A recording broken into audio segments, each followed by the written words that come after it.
किए हैं।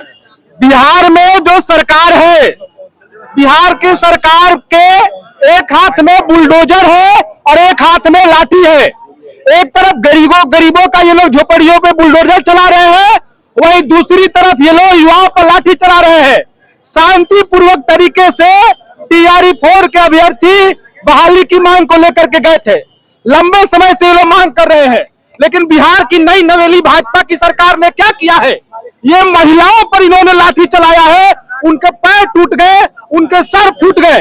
महिलाओं पर पुरुष कर्मियों ने लाठी चलाएगा, ये बर्दाश्त नहीं किया गया है।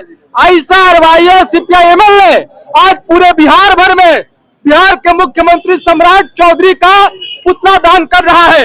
और हम आज यहाँ ये कहने के लिए खड़े हुए हैं कि सम्राट चौधरी कान खोल करके सुन लीजिए, न हम झोपड़ियों पर बुलडोजर चलाने देंगे, न युवाओं पर लाठी चलाने देंगे। हर हाल में आपको बहाली निकालनी होगी और उन पुलिसकर्मियों को चिन्हित कीजिए जिन्होंने महिलाओं पर लाठी चलाया है, उनके साथ बदसलूकी किया है। एक तरफ आप नारी शक्ति वंदन की बात करते हैं, वहीं दूसरी तरफ बिहार की बेटियां, बिहार की महिलाएं नौकरी मांगने के लिए आती है तो उनके ऊपर बेरहमी से लाठीचार्ज किया जा रहा है, उनसे बात नहीं किया जा रहा है। आप 1 लाख वैकेंसी का वादा करते हैं और 42,000 वैकेंसी आप निकालने को लेकर कहते हैं, वो भी नहीं निकालते हैं। तो उनकी क्या मांग थी? बेसिक सी बात थी कि इन तमाम महिलाओं अभ्यर्थियों के लिए बहाली निकाली जाए। आप चुनाव में नौकरी का वादा कर आए थे और आज आप युवाओं को धोखा दे रहे हैं, बर्दाश्त नहीं किया जाएगा। न बिहार आपका बुलडोजर बर्दाश्त करेगा, न आपकी लाठी बर्दाश्त करेगी। बिहार में लाठी गोली की सरकार हम नहीं चलने देंगे। सम्राट चौधरी और भाजपा, ये भाजपा का चरित्र आया है, भाजपा ने बिहार को टेक ओवर किया है। आज नीतीश कुमार से सत्ता छीन करके और युवाओं के साथ ये बदसलूकी कर रहे हैं, ये हम नहीं होने देंगे। देखिए, पूरे बिहार भर में हम आज खड़ा हो रहे हैं। आपने छात्रों की संख्या देखी थी कल, और आज हम यहाँ खड़े हैं बतौर छात्र संगठन, बतौर पार्टी। CPI-ML ISRY पूरे बिहार भर में मुख्यमंत्री का पुतला दहन कर रहा है और हम इनसे यही कहने के लिए खड़ा हुए हैं कि सुन लीजिए, पुतला दहन किए हैं, बिहार बंद करने की नौबत आएगी। छात्र युवाओं के समर्थन में, बिहार की बेटियों के समर्थन में हम उस भी आंदोलन की, बड़े आंदोलन की दिशा में जाएंगे। और हम ये कहने के लिए खड़ा हुए हैं, सरकार के लोग कह रहे हैं कि आप लोग छात्रों को बरगला रहे हैं। छात्रों को धोखा वो लोग दे रहे हैं। छात्र तो स्वयं गए थे उनसे कहने के लिए। इतने लाखों लाख छात्र, ये तो छात्रों को बात करने की, क्या बिहार के छात्र इतने नासमझ है?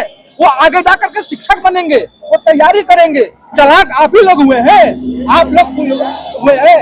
इसलिए हमारा स्पष्ट कहना है, ये फेक बयानी, ये जुमलेबाजी मत कीजिए। बिहार के छात्रों को आपने पीटा है बेरहमी से, इसका आप जवाब दीजिए। कौन किसको बरगला रहा है, ये फालतू बात करना ये लोग बंद करें। ये जो मुख्यमंत्री शपथ लेने के बाद बोले थे कि हम शीघ्र विज्ञापन निकालेंगे, तो इतनी जल्दीबाजी में सरकार की पार्टी है। और जहां जहां पूरे देश भर में 15 लाख का वादा किया, झूठा निकला। 2 करोड़ रोजगार का वादा किया, झूठा निकला। बिहार में ये लोग कहते रहे कि नीतीश जी मुख्यमंत्री निकले, अपने सहयोगी दलों के साथ इन्होंने जो वादा किया वो झूठा निकला। इसलिए स्पष्ट हम कहने के लिए यहाँ खड़े हुए हैं कि आपका झूठ हम नहीं चलने देंगे, हम आपका चक्का जाम कर देंगे।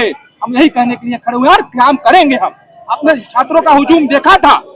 अभी तो सरकार बन चुकी है, अब तो निर्भर सरकार पर रहना होगा। लेकिन सरकार पर निर्भर नहीं, बिहार की जनता अपने आप में मजबूत है और छात्रों ने कल सड़क पर दिखाया है और आज हम यहाँ खड़े होकर के दिखा रहे हैं। हम मजबूर कर देंगे, सरकार पर निर्भर नहीं रहेंगे, सरकार को मजबूर करेंगे, इनको बहाली निकालनी होगी। अगला चरण क्या होगा? हम इंतजार कर रहे हैं। हम ये कहने के लिए हम यहाँ पर खड़े हैं कि आगामी दिनों में जल्द विज्ञापन निकाले, तो फिर बड़े आंदोलन की तरफ छात्र बढ़ेंगे।